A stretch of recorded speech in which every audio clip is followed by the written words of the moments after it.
ವಾಶ್ರೂಮ್ಗೆ ಹೋಗ್ತೀನಿ ಅಂತ ಇಲ್ಲೇನು ಮಾಡ್ತಾ ಇದ್ದೀರಾ? ನಥಿಂಗ್. ನೀವು ಹೋಗಿ ನಾನು ಬರ್ತೀನಿ. ಸ್ವಲ್ಪ ಅನ್ಈಸಿ ಫೀಲ್ ಆಗ್ತದೆ ಅಷ್ಟೆ. ಯಾಕೆ ಶ್ವೇತಾ?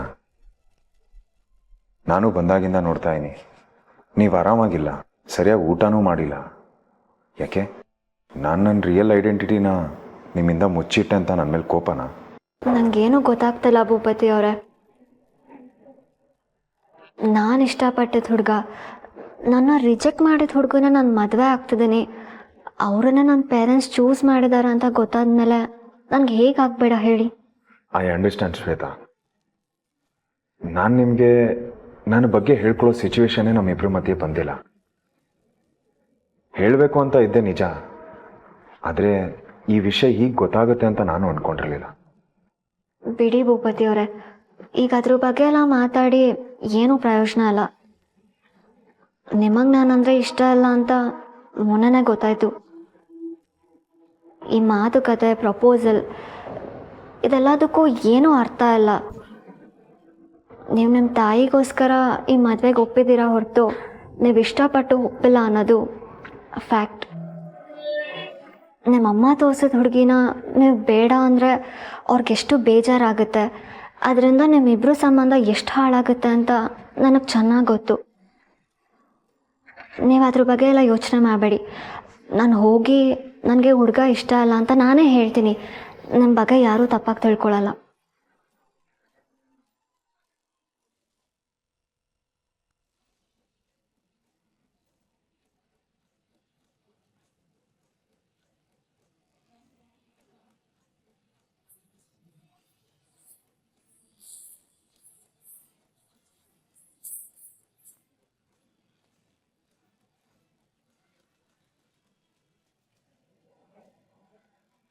ನನಗೆ ನೀವಂದರೆ ಇಷ್ಟ ಇಲ್ಲ, ಈ ಮದುವೆನ ಒತ್ತಾಯಕ್ಕಾಗ್ತೀನಿ ಅಂತ ಯಾರು ನಿಮ್ಗೆ ಹೇಳಿತು? ಯಾರ್ಯಾಕೆ ಹೇಳಬೇಕು ಭೂಪತಿ ಅವರೇ? ನಿಮ್ಮ ಮನಸ್ಸಲ್ಲಿ ನನಗೆ ಜಾಗ ಇಲ್ಲ, ನನ್ನ ಮೇಲೆ ನಿಮ್ಗೆ ಯಾವುದೇ ರೀತಿಯಾದ ಭಾವನೆ ಇಲ್ಲ ಅಂತ ಮೊನ್ನೆ ನೀವು ರಿಜೆಕ್ಟ್ ಮಾಡಿದಾಗಲೇ ಗೊತ್ತಾಯಿತು. ಇಲ್ಲ ಶ್ವೇತಾ, ಅವತ್ತು ನಾನು ಅಂದಿದ್ದು ನಿಜ,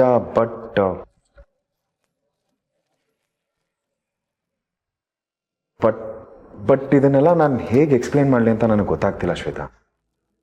ನೋಡಿ, ನನಗೆ ಆರ್ಜೆ ಸಖಿ ಅಂದರೆ ಇಷ್ಟ, ಆದರೆ ಅದು ಪ್ರೀತಿ ಅಲ್ಲ. ಮಾತಾಡಿಸ್ಬೇಕು ಅನ್ನೋ ಏನೋ ಒಂದು ಒದ್ದಾಟ. ಅದಲ್ಲದೆ ಆರ್ಜೆ ಸಖಿ ನೀವೇ ಅಂತ ಗೊತ್ತಾದ್ಮೇಲೆ ನನ್ನ ಕೈಯಲ್ಲಿ ಇನ್ನೂ ತಡ್ಕೊಳಕ್ಕಾಗಲಿಲ್ಲ. ಅಷ್ಟು ಸಾಲದು ಅಂತ ನಾನು ಶಾಕಲ್ಲಿ ಇರಬೇಕಾದ್ರೆ ನೀವು ನನಗೆ ಪ್ರಪೋಸ್ ಮಾಡಿದ್ರಿ. ಏನು ಹೇಳಬೇಕು ಅಂತಲೇ ಅರ್ಥ ಆಗಲಿಲ್ಲ. ನನಗೆ ಆರ್ಜೆ ಸಖಿ ಅಂದರೆ ಇಷ್ಟ, ನೀವೇ ಆರ್ಜೆ ಸಖಿ, ನೀವು ನನಗೆ ಒಳ್ಳೆ ಫ್ರೆಂಡು. ನಿಮ್ಮನ್ನು ಕಳ್ಕೊಳ್ಳೋದಕ್ಕೂ ನನಗಿಷ್ಟ ಇಲ್ಲ, ಅಮ್ಮಂಗೆ ಕೊಟ್ಟಿರೋ ಮಾತನ್ನು ಮುರಿಯೋದಕ್ಕೆ ಇಷ್ಟ ಇಲ್ಲ. ಆದರೆ ಟ್ರಸ್ಟ್ ಮೀ ಶ್ವೇತಾ, ನಿಮಗೆ ನೋ ಅಂದಾದ್ಮೇಲೆ ನನ್ನ ಮನಸ್ಸಲ್ಲೆಲ್ಲ ಬರೀ ಒದ್ದಾಟನೇ. ನಾನು ನಿಮ್ಮನ್ನು ಇಷ್ಟಪಡ್ತಿದ್ದೀನೋ ಇಲ್ವೋ ಒಂದು ಗೊತ್ತಾಗ್ತಿರ್ಲಿಲ್ಲ. ಕೊನೆಗೆ ಅಮ್ಮಂಗೆ ಕೊಟ್ಟಿರೋ ಮಾತನ್ನ ಉಳಿಸ್ಕೊಳ್ಳೋದಕ್ಕೆ ಏನು ಹೇಳ್ದೆ ಸುಮ್ಮನಾಗ್ಬಿಟ್ಟೆ. ಆದರೆ ಇವಾಗ ಹೇಳ್ತೀನಿ ಶ್ವೇತಾ, ಅಮ್ಮ ಒಳ್ಳೆ ಸೆಲೆಕ್ಷನ್ನೇ ಮಾಡಿದ್ದಾರೆ. ಅಮ್ಮನ ಸೆಲೆಕ್ಷನ್ ಬೆಸ್ಟ್ ಸೆಲೆಕ್ಷನ್ ಅಂತ ಪ್ರೂವ್ ಮಾಡಿಬಿಟ್ರು. ಅಂದರೆ ನಿಮಗೆ ನಾನು ಇಷ್ಟನಾ? ನನ್ನ ಮದುವೆ ಆಗೋಕ್ಕೆ ನಿಮ್ಗೆ ಒಪ್ಪಿಗೆ ಇದೆಯಾ?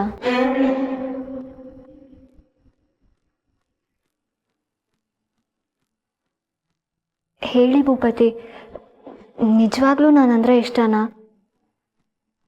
ನನ್ನನ್ನು ಇಷ್ಟಪಟ್ಟೆ ನೀವು ಮದುವೆ ಆಗ್ತಿದ್ದೀರಾ? ನನಗೆ ನೀವಂದರೆ ಇಷ್ಟ ಶ್ವೇತಾ.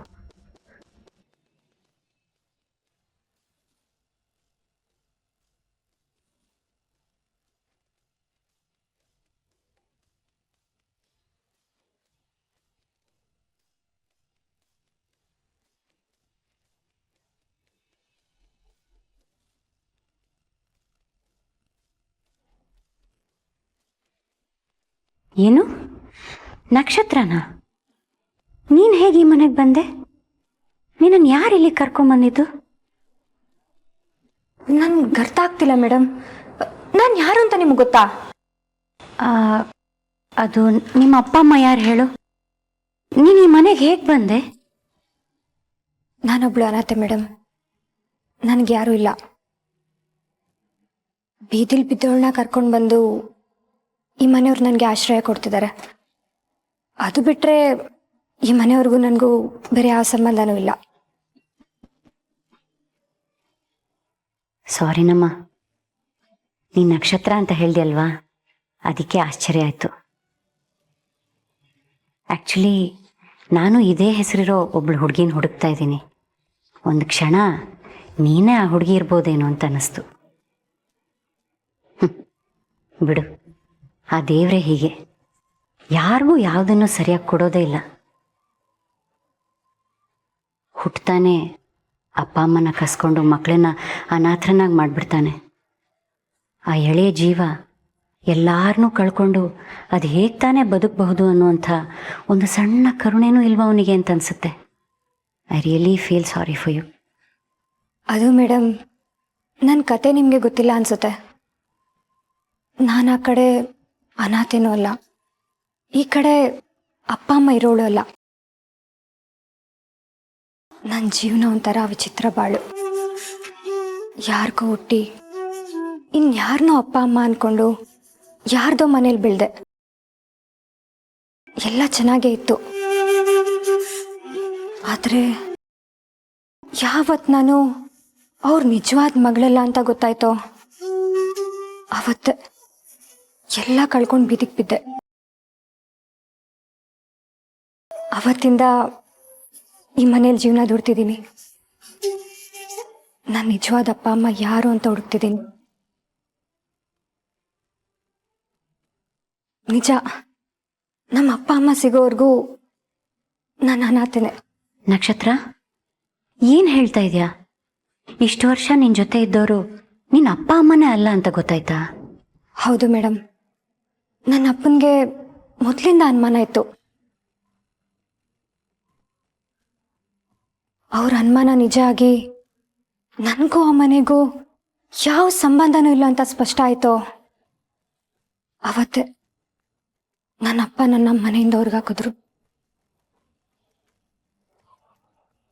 ಓ ಗಾಡ್, ಒಂದು ನಿಮಿಷ, ನಿಮ್ಮ ಅಪ್ಪನ ಹೆಸರೇನಂದೆ?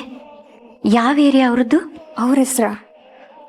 ಯಾಕೆ ಮೇಡಮ್, ಎಲ್ಲ ಬಿಟ್ಟು ಬಂದಮೇಲೆ ಆ ಏರಿಯಾ ಹೆಸರು ತಿಳ್ಕೊಂಡು ನೀವಾದರೂ ಏನು ಮಾಡ್ತೀರಾ?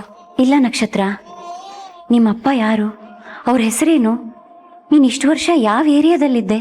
ಅದು ನಮ್ಮಪ್ಪ ತುಕಾರಾಮ್ ಅಂತ ಬನಶಂಕರಿ ಕಡೆ ಇದ್ದಾರೆ.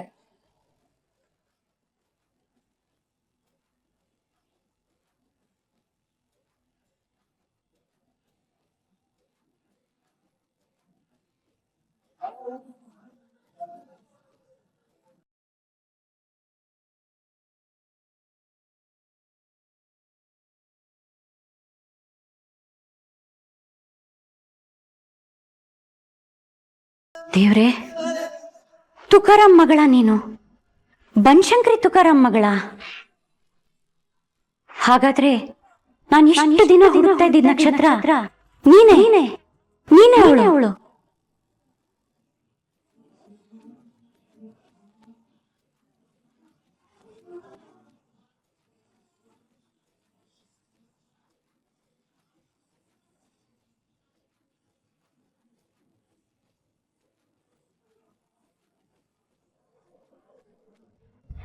ಭೂಪತಿ, ನಾನು ಈಗಲೂ ಹೇಳ್ತಿದ್ದೀನಿ, ಯಾರ್ದೋ ಪ್ರೆಷರಿಗೆ ಬಿದ್ದು ಮದುವೆಗೆ ಓಕೆ ಅನ್ಬೇಡಿ.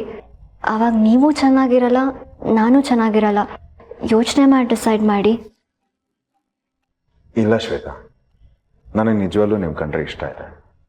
ಈಗ ನಿಮ್ಮನ್ನು ಇಲ್ಲ ಅನ್ನೋದಕ್ಕೆ ನನಗೆ ಯಾವ ಕಾರಣನೂ ಇಲ್ಲ.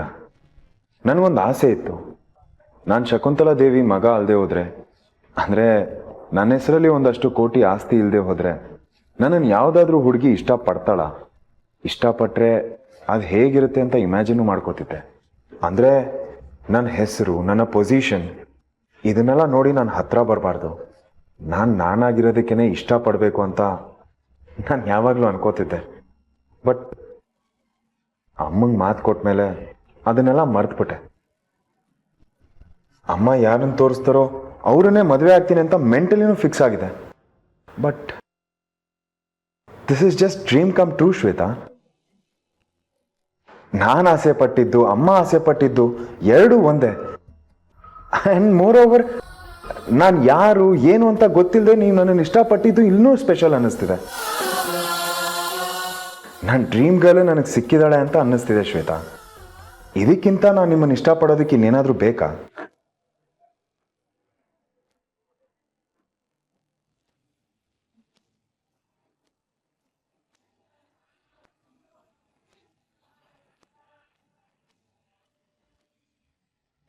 ಟ್ರಸ್ಟ್ ಮೀ, ನಾನು ಯಾವ ಪ್ರೆಷರಲ್ಲೂ ನಿಮ್ಮನ್ನು ಇಷ್ಟಪಡ್ತೀನಿ ಅಂತ ಹೇಳ್ತಿಲ್ಲ. ಮನ್ಸಾರೆ ಇಷ್ಟಪಟ್ಟು ಓಕೆ ಅಂತಿದ್ದೀನಿ. ನಿಜವಾಗ್ಲೂ ಇದು ನೀವೇನ ಹೇಳ್ತಿರೋದು ಭೂಪತಿ? ನನಗೆ ನಂಬಕ್ಕೆ ಆಗ್ತಿಲ್ಲ. ಮೊನ್ನೆ ನನ್ನ ಪ್ರಪೋಸಲ್ನ ರಿಜೆಕ್ಟ್ ಮಾಡಿದ ಹುಡುಗ ಈ ಥರ ಎಲ್ಲ ಹೇಳ್ಬೋದು ಅಂತ ನಾನು ಅಂದ್ಕೊಂಡೇ ಇರಲಿಲ್ಲ. ಇದೆಲ್ಲ ಕನಸು ಅನ್ನಿಸ್ತದೆ. Thank you Bhupati, thank you so much. ನನ್ನ ಲೈಫಲ್ಲಿ ಅಂತ ಮಿರಾಕಲ್ ನಡೆಯುತ್ತೆ ಅಂತ ನಾನು ಅಂದ್ಕೊಂಡೇ ಇರಲಿಲ್ಲ.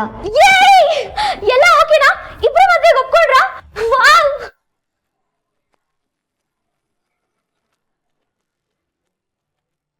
ಈಡಿಯಟ್, ಎಲ್ಲ ಕತ್ ಕೇಳಿಸ್ಕೊಂತಿದ್ಯಾ? ಇವತ್ ನೀವ್ ಏನಾದ್ರೂ ಬೈರಿ ಮ್ಯಾಮ್, ನಾನ್ ತಲೆನೇ ಕೆಡ್ಸ್ಕೊಳಲ್ಲ. ನೀವ್ ಮದ್ವೆಗೆ ಒಪ್ಕೊಂಡ್ರಲ್ಲ ಅಷ್ಟು ಸಾಕು ನಂಗೆ. ನಾನು ಇವಾಗ್ಲೇ ಹೋಗಿ ಎಲ್ಲಾರ್ಗೂ ವಿಷಯ ತಿಳಿಸ್ತೀನಿ. ನೀವಿಬ್ರು ಮುಂದುವರ್ಸಿ.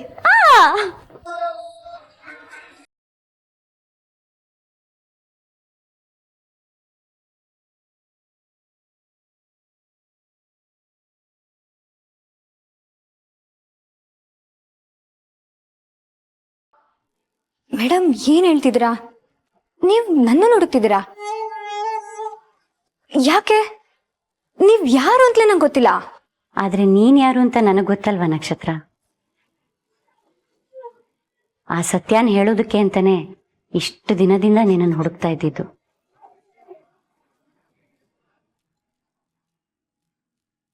ಆದರೆ ಈ ಥರ ಈ ಮನೇಲಿ ನೀ ನನಗೆ ಸಿಗ್ಬೋದು ಅಂತ ನಾನು ಕನಸಲ್ಲೂ ಅಂದ್ಕೊಂಡಿರಲಿಲ್ಲ. ಕೆಲವು ಸಲ ಪ್ರಶ್ನೆ ಮತ್ತು ಉತ್ತರ ಎರಡೂ ಒಂದೇ ಸೂರಿನ ಕೆಳಗೆ ಸಿಗತ್ತಂತೆ.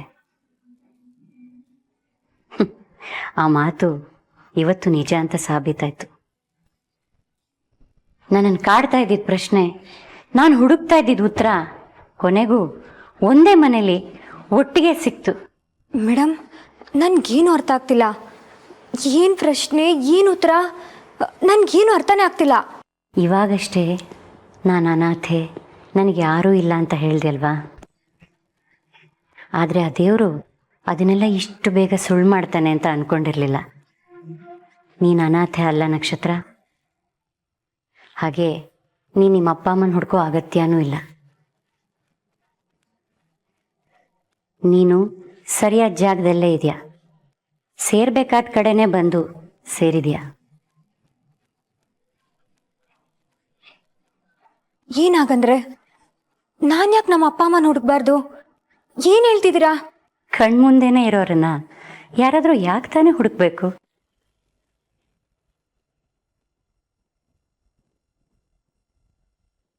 ಅಂದ್ರೆ ನಾನು ಏನು ಹೇಳ್ತಾ ಇದ್ದೀನಿ ಅಂತ ನಿಂಗೆ ಇನ್ನೂ ಅರ್ಥ ಆಗ್ತಾ ಇಲ್ಲ ಅಲ್ವಾ ನಕ್ಷತ್ರ? ಇದು ನಿನ್ನ ಮನೆ.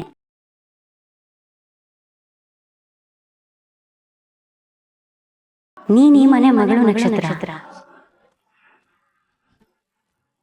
ನೀನೇ ಆರ್ತಿ ಚಂದ್ರಶೇಖರ್ ಅವರ ನಿಜವಾದ ಮಗ.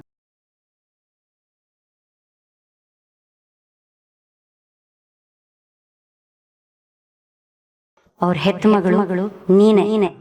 ನೀನು ಬರೀ ನಕ್ಷತ್ರ ಅಲ್ಲ, ನಕ್ಷತ್ರ ಚಂದ್ರಶೇಖರ್.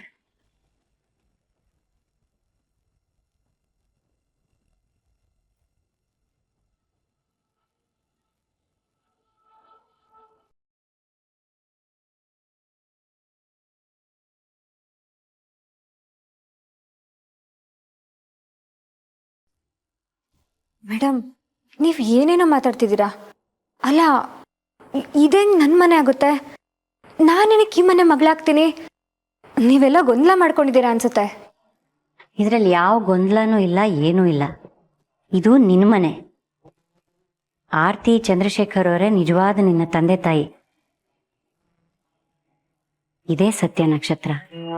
ಅವರೇ ನಿನ್ನನ್ನು ಹೆತ್ತವರು. ಇದರಲ್ಲಿ ಯಾವ ಗೊಂದಲನೂ ಇಲ್ಲ. ನೋಡಿ, ನೀವೇನಾದ್ರೂ ಮಾತಾಡೋದಿದ್ರೆ ಚಂದ್ರು ಅಂಕಲ್ ಬಂದ್ಮೇಲೆ ಮಾತಾಡಿ. ನಿಮ್ಗೇನಾದ್ರೂ ಸಹಾಯ ಬೇಕಂದ್ರೆ ಅವ್ರನ್ನ ಕೇಳಿ. ಅದು ಬಿಟ್ರೆ ನನ್ಗೇನೇನೋ ಹೇಳ್ಬೇಡಿ. ದಯವಿಟ್ಟು ನೀವು ಹೊಡಿ. ಇಲ್ಲ ನಕ್ಷತ್ರ, ನಾನು ಸುಳ್ಳು ಹೇಳ್ತಾ ಇಲ್ಲ. ನಾನಿವತ್ತಿಲ್ಲಿ ಬಂದಿದ್ದೆ ಈ ನಿಜ ಹೇಳೋದಕ್ಕೆ. ಆದರೆ ಇಲ್ಲಿ ನೀನು ಸಿಗ್ಬೋದು ಅನ್ನೋ ಯಾವ ಕ್ಲೂ ಕೂಡ ನನಗಿರಲಿಲ್ಲ. ಇದನ್ನೇ ನೋಡು, ಕರಳು ಬಳ್ಳಿ ಸಂಬಂಧ ಅನ್ನೋದು. ನಾನು ಹುಡುಕ್ತಾ ಇದ್ದಿದ್ದ ಬಳ್ಳಿ ನನಗೇ ಗೊತ್ತಿಲ್ಲದೆ ನನ್ನ ಕಾಲಿಗೆ ಸುತ್ತಕೊಂಡಿದೆ.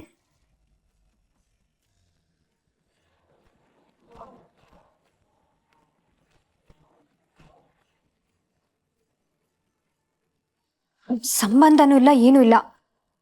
ಬೀದಿಲ್ ಬಿದ್ದವಳನ್ನ ಕರ್ಕೊಂಡು ಬಂದು ಮನೇಲಿ ಇಟ್ಕೊಂಡಿದ್ದಾರೆ. ನನ್ ಗನ್ನ ಹಾಕ್ತಿದ್ದಾರೆ. ಅದು ಬಿಟ್ರೆ ಅವ್ರು ಯಾರೋ, ನಾನು ಯಾರೋ. ಅಯ್ಯೋ ಹುಚ್ಚು ಹುಡುಗಿ, ನಿನ್ನ ಮನೇಲಿ ನಿನಗೆ ಏನು ಜಾಗ ಕೊಡೋದು? ನಿನ್ನ ಮನೇಲಿ ನಿನಗೆ ಏನು ಅನ್ನ ಹಾಕೋದು? ಇದೆಲ್ಲ ನಿಂದೆ, ಇದೆಲ್ಲ ನಿನ್ನ ಹಕ್ಕು. ಇಷ್ಟು ವರ್ಷ ಇದ್ಯಾವುದೂ ಗೊತ್ತಿಲ್ಲದೆ ಇನ್ನೆಲ್ಲೋ ಇನ್ಯಾರ್ದೋ ಜೊತೆ ಬೆಳಿಬೇಕಾಗಿ ಬಂದಿದ್ದು ಮಾತ್ರ ಆ ವಿಧಿ ಆಟ. ಇಲ್ಲ, ನೀವೇನು ಹೇಳಿದ್ರು ನಾನು ನಂಬಲ್ಲ. ನನ್ನಂತ ಬಡವಳು ಇಂಥ ದೊಡ್ಡ ಮನೆ ಮಗಳ ಅದ್ಯಾವತ್ತಿಗೂ ಸಾಧ್ಯ ಇಲ್ಲ. ಶ್ವೇತಾ ಮೇಡಮ್ ಈ ಮನೆ ಮಗಳು, ಅವರು ಇದಕ್ಕೆಲ್ಲ ಯಜಮಾನಿ, ನಾನಲ್ಲ. ನನಗೂ ಇದಕ್ಕೂ ಯಾವ ಸಂಬಂಧನೂ ಇಲ್ಲ. ಹಾಗಂತ ನೀನು ಎಷ್ಟು ಸಲ ಅನ್ಕೊಂಡ್ರೂ ಅದು ಸತ್ಯ ಆಗಲ್ಲ. ನಿಜ ಬೇರೆನೇ ಇದೆ. ಶ್ವೇತಂಗೂ ಈ ಮನೆಗೂ, ಶ್ವೇತಂಗೂ ಈ ಆಸ್ತಿ ಪಾಸ್ತಿಗೂ, ಅವಳಿಗೂ ಈ ಸಂಸಾರಕ್ಕೂ ಯಾವುದೇ ರೀತಿ ಸಂಬಂಧನೂ ಇಲ್ಲ. ನೀನು ಅವಳು ಹುಟ್ಟಿದಾಗಲೇ ಅದ್ಲು ಬದಲಿ ಆಗಿದ್ರಿ. ಅದಕ್ಕೆ ಅವಳ ಜಾಗಕ್ಕೆ ನೀನು ಜಾಗಕ್ಕೆ ಅವಳು ಹೋಗಿರೋದು.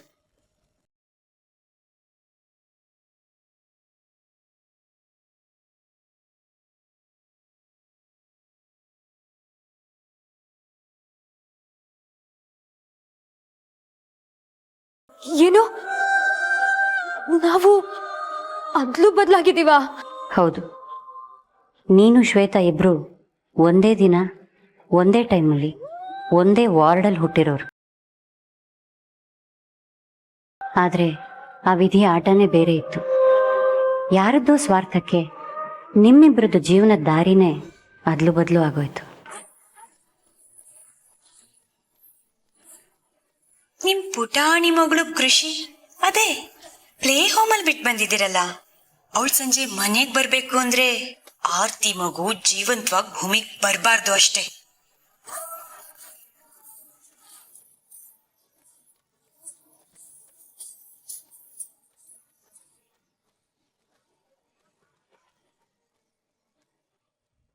ಇಷ್ಟೆಲ್ಲ ಆದಮೇಲೆ ನನಗೆ ಸುಮ್ಮನೆ ಇರೋಕ್ಕಾಗಲಿಲ್ಲ.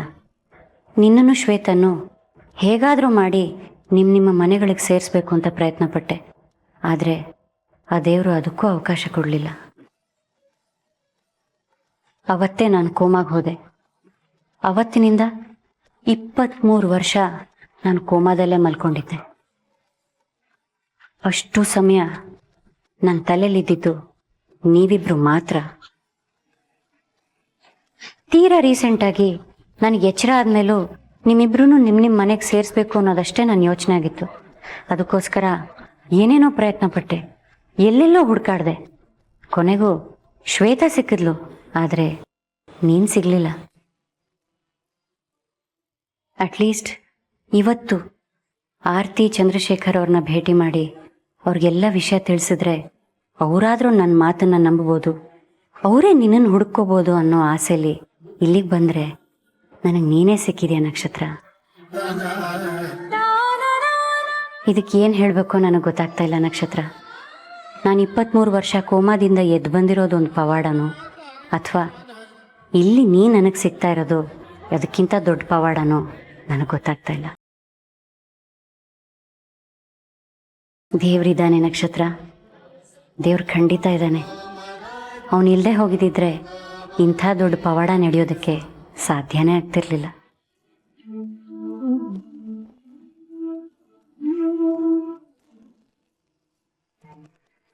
ಮತ್ತೆ ಹೇಳ್ತಾ ಇದ್ದೀನಿ ನಕ್ಷತ್ರ, ನೀನು ಅನಾಥೆ ಅಲ್ಲ. ನಿನ್ನ ಅಪ್ಪ ಅಮ್ಮ ನಿನ್ನ ಜೊತೆನೇ ಇದ್ದಾರೆ. ನೀನು ಬೀದಿಗೆ ಬಿದ್ದಿಲ್ಲ. ನಿನ್ನ ಮನೇಲೇ ನೀನು ಬದುಕ್ತಾ ಇದೆಯಾ.